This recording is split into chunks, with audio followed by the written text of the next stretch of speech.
আসসালামু আলাইকুম। আশা করি আপনারা সবাই ভালো আছেন। আজকে আপনাদের সামনে উপস্থিত হয়েছি বাঙালির নৃতাত্ত্বিক পরিচয় নিয়ে। বাঙালি জাতি কোত্থেকে আসছে, কিভাবে মিক্স, সংকর জাতি না এদের আলাদা কোনো বৈশিষ্ট্য আছে, সামথিং এই বিষয়গুলো নিয়ে আজকে আপনাদের সাথে আলোচনা। ফার্স্টে আছি বাঙালির নৃতাত্ত্বিক পরিচয় যদি দেখি আমরা, বাঙালি আর্য অনার্য এতটুকু আমরা অনেকেই জানি যে আর্য অনার্যর ইতিহাসটা কি? মানে অনার্য কাদেরকে বলা হয়, আর্য কাদেরকে বলা হয় এই জিনিসগুলা। একবারে ছক আকারে দিয়েছি। এটা হচ্ছে আমাদের এই যে বইয়ের মধ্যে দেখেন এই যে বাংলাদেশ বিষয়গুলি, আন্তর্জাতিক বিষয়গুলি এই বইগুলোর মধ্যে পাবেন। প্রথমে হচ্ছে নেগ্রিটো।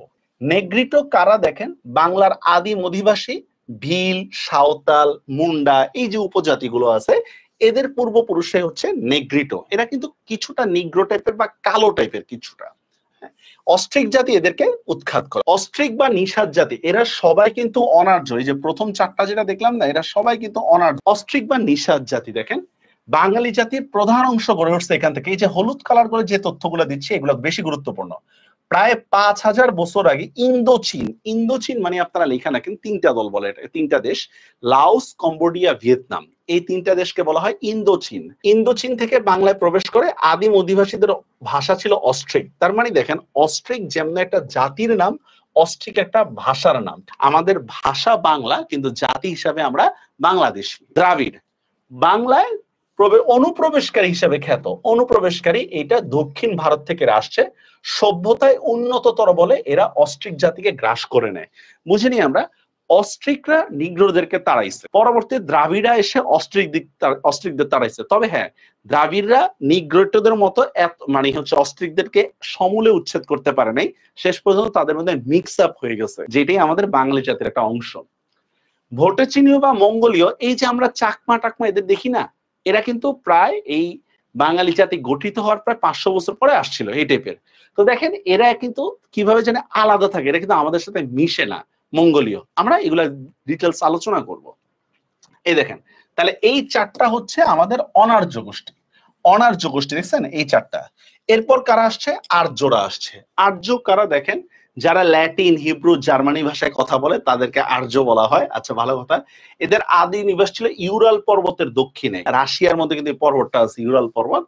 আর্যরা সনাতন ধর্মাবলম্বী, ধর্মগ্রন্থ হচ্ছে বেদ। আর্যরা আফগানিস্তানের খাইবার গিরিপথ দিয়ে ভারতবর্ষে প্রবেশ করে। ওকে, প্রায় ১৪০০ বছর পরে বাংলায় প্রবেশ করে। ঠিক আছে, ফার্স্টে ভারতবর্ষে প্রবেশ করছে, পরে ১৪০০ বছর পরে এরা বাংলায় প্রবেশ করছে। আপনারা যদি মৌর্য বংশের শাসনগুলো পড়তে চান সেখানে আর্যদের ইতিহাসগুলো ইনশাল্লাহ দেখানো হবে। হ্যাঁ, এরপর দেখেন তাহলে অনার্যর পরে কারা আসছে? আর্যরা। আচ্ছা, আরেকটা কথা আছে দেখেন, অনার্যদের যে ব্যবহৃত শব্দ এটাকে বলে দেশি শব্দ। আমরা যে বাংলা ভাষার উৎপত্তির ক্ষেত্রে যে ৫টা শব্দ বলি, তৎসম, অর্ধতৎসম, তদ্ভব, দেশি, বিদেশি, এই দেশিটা হচ্ছে অনার্যদের ব্যবহৃত শব্দই হচ্ছে দেশি শব্দ। ঠিক আছে, তারপর দেখেন অনার্য, এরপর কি? এরপর দেখেন আর্যদের পরে তুর্কি, ইরানি, আফগান এরা আসছে। আচ্ছা, আসার পরে কি হয়েছে? বাঙালি জাতি হয়েছে। এই সব মিক্স করে বাঙালি জাতি হয়েছে। দেখছেন, নৃতাত্ত্বিক ভাবে বাংলাদেশের মানুষ প্রধানত আদি অস্ট্রেলিয়ান, আর বর্তমান বাঙালি জাতি সংকর জাতি হিসাবে। সংকর কেন? অনার্য, আর্য, আরবি, ফার্সি, উর্দু সব মিলে ঝিলে কি বাঙালি জাতি হয়েছে। ঠিক আছে, এই জন্য সব জাতিরই কিছু মিশ্রণ আমাদের বাঙালির মধ্যে পাওয়া যায়। এবার দেখেন বাংলায় আগত প্রধান জনগোষ্ঠীকে দুইটা ভাগে ভাগ করা যায়। একটা হচ্ছে অনার্য জনগোষ্ঠী। অনার্যকে আমরা ৪টা পার্টে ভাগ করব, দেখি আমরা। আর্যদের আগমনের বহু আগ থেকে এখানে কি অনার্যরা ছিল।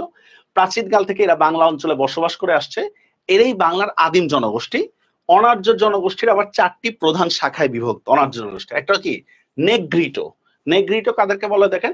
নিগ্রোদের মতো দেহ গঠনযুক্ত এক আদিম জাতি কি এদেরকে বলে কি নেগ্রিটো। এদের আদি নিবাস ছিল হচ্ছে আফ্রিকা। ঠিক কখন এরা ভারতীয় উপমহাদেশে প্রবেশ করছে এটা কোনো জানা যায় না, তবে এদেরকে বাঙালি জনগোষ্ঠীর প্রথম স্তর হিসেবে চিহ্নিত করা হয়। ঠিক আছে, নেগ্রিটোদেরকে যশোর, সুন্দরবন, তারপর দেখেন ময়মনসিংহের নিম্নবর্ণের জনগণের মধ্যে এদের মানে এখনো প্রভাব দেখা যায়। অস্ট্রিক বা অস্ট্রালয়েড দেখেন অস্ট্রেলিয়া সংলগ্ন দ্বীপলগ্ন থেকে তারা এখানে আসছে। অস্ট্রিকদের আদি বাসস্থান দক্ষিণ পূর্ব এশিয়া। ঠিক আছে, এই যে এখন না অস্ট্রেলিয়া একটা মহাদেশ, আগে মহাদেশ হিসেবে ধরে নেই আমরা। এখান থেকে তারা পূর্ব ভারত, আন্দামান দ্বীপপুঞ্জ, শ্রীলঙ্কা সব জায়গায় ছড়িয়ে পড়ে। ঐতিহাসিকদের মতে এরাই প্রাচীনতম বাসিন্দা। যেহেতু নেগ্রিটোদের কোনো ইতিহাস জানা যায় না, এই জন্য অনেক ঐতিহাসিক কি অস্ট্রিকদেরকে কি প্রাচীনতম বাসিন্দা মনে করেন। বর্তমানে বাঙালিদের মধ্যে এই নৃগোষ্ঠীর প্রভাব সবচেয়ে বেশি। আমরা পুরাপুরি কালো না, আবার একেবারে ধবধবা সাদাও না। অস্ট্রিকরা আনুমানিক 5000 বছর পূর্বে ইন্দো চীন আসাম হয়ে বাংলায় প্রবেশ করে। এরা ডেভিডট বা নিষাদ নামে পরিচিত। এরা অস্ট্রিক ভাষায় কথা বলে। বর্তমানে মুন্ডারি যে একটা ভাষা আছে, এটাই হচ্ছে অস্ট্রিক ভাষার আদিরূপ। এই যে কালার করে যেগুলো দিচ্ছি না, এগুলো পরীক্ষার জন্য অনেক গুরুত্বপূর্ণ। অস্ট্রিক ভাষা দেখেন, পৃথিবীর একটা ভাষা বংশ হচ্ছে অস্ট্রিক ভাষা। এটার অপর নাম হচ্ছে দক্ষিণ পূর্বীয় এশীয় ভাষা বংশ, ঠিক আছে। অস্ট্রিক ভাষা কি কোল বা মুন্ডা রূপেও প্রচলিত হয়, ঠিক আছে। এটার দুইটা শাখায় বিভক্ত। পশ্চিমা শাখা দেখেন, পশ্চিমা শাখা, পূর্বী শাখা। পূর্বী শাখার মধ্যে এই সাঁওতালিটা অন্তর্ভুক্ত, ঠিক আছে। এবার দেখেন, অস্ট্রিকদের সংস্কৃতি ও সভ্যতা ছিল কৃষি নির্ভর। সাঁওতাল, মুন্ডারি, সর্বর ভাষা অস্ট্রিক ভাষা বংশ অন্তর্ভুক্ত। মুন্ডারি ভাষাগুলোর মধ্যে সাঁওতাল ভাষাতেই মানুষ বেশি কথা বলে। মানে মূল কথা হচ্ছে অস্ট্রিকদের ভাষার কি সাঁওতালি ভাষারই কি পূর্বপুরুষ, যেটা বলি। দ্রাবিড়, এরা অস্ট্রিক ধাঁচের একটা জনগোষ্ঠী।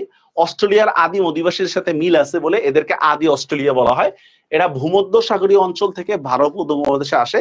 এরা সিন্ধু সভ্যতার স্রষ্টা। এই দ্রাবিড়রা কিন্তু সিন্ধু সভ্যতার স্রষ্টা। ভারতবর্ষে এই গোষ্ঠীর লোকদের প্রাধান্য অনেক বেশি দেখা দেয়। দ্রাবিড় ভাষা ভারতবর্ষে প্রাধান্যের দিক থেকে কি আর্য ভাষা গোষ্ঠীর পরে কি দ্রাবিড় ভাষার অবস্থান।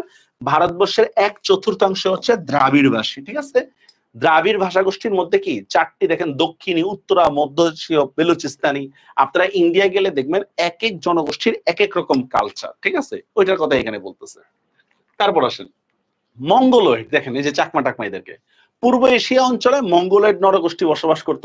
এককভাবে পৃথিবীতে বাসকারী মঙ্গোলীয় জনগোষ্ঠীর পরিমাণই বেশি। চেঙ্গিস খানের সময় কিন্তু এদের উত্থানটা অনেক বেশি হয়। এই জনগোষ্ঠী দক্ষিণ ও পশ্চিম চীন থেকে এদেশে আগমন করে। চাকমা, গারো, মুরং, দেখছেন এরা কেমন আলাদা একটা আইসোলেটেড থাকে, ঠিক না। চাকমা, গারমা এরা।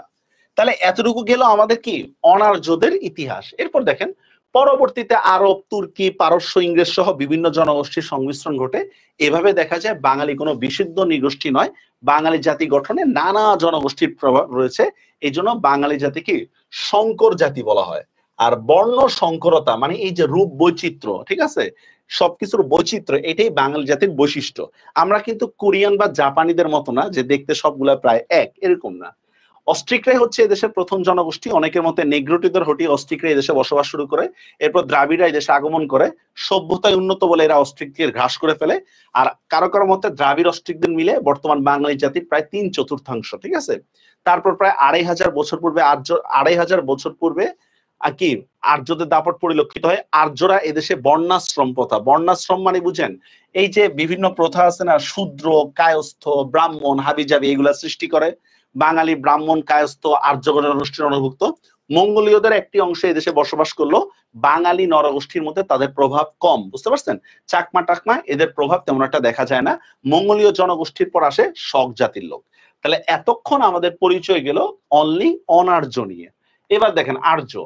আর্যরা এদেশে বহিরাগত জনগোষ্ঠী। তারা বাংলায় আগমন করে কি 5ম শতকের আগে। উত্তর ভারতের গিরিপথ দিয়ে প্রবেশ করে আর্যরা সমগ্র এতে ছড়ায় পড়ে। আর্যরা বৈদিক সভ্যতার জন্ম দেয়। বৈদিক সভ্যতা মানে বুঝছেন তো, হিন্দু ধর্মীয় যে কালচার গুলো, এগুলার জন্ম দেয় এরা। বেদ, বৈদিক সভ্যতা। আচ্ছা, এরপরে কিন্তু বেদের ভাষা কনভার্ট করতে সংস্কৃত ভাষা, সংস্কৃত থেকে কিন্তু আস্তে আস্তে বাংলা ভাষা আসে। ভারতীয় উপমহাদেশে আর্যরা 2টি জনগোষ্ঠীতে বিভক্ত। আলপাইন জনগোষ্ঠী, ঠিক আছে। এরা হচ্ছে পামির মালভূমি থেকে এখানে আসছে, ঠিক আছে। এদেরকে নাম দেওয়া হচ্ছে আলপাইন। এদেশে আলপাইন আর মানে এরা ইরান থেকে আসছে, ঠিক আছে। ইরান থেকে যারা আসছে এরা কি আলপাইন জনগোষ্ঠী। আর নর্ডিক জনগোষ্ঠী এরা হচ্ছে ইউরোপ থেকে আসছে, ঠিক আছে। যেমন জার্মান, এরাও কিন্তু আর্য, জার্মান, হ্যাঁ। তবে এই দেশের নর্ডিকরা আগমন করে উত্তর এশিয়া তৃণভূমি অঞ্চল থেকে। তার মানে আর্যদের মধ্যে 2টা ভাগ আছে, একটা হচ্ছে আলপাইন, একটা হচ্ছে নর্ডিক জনগোষ্ঠী।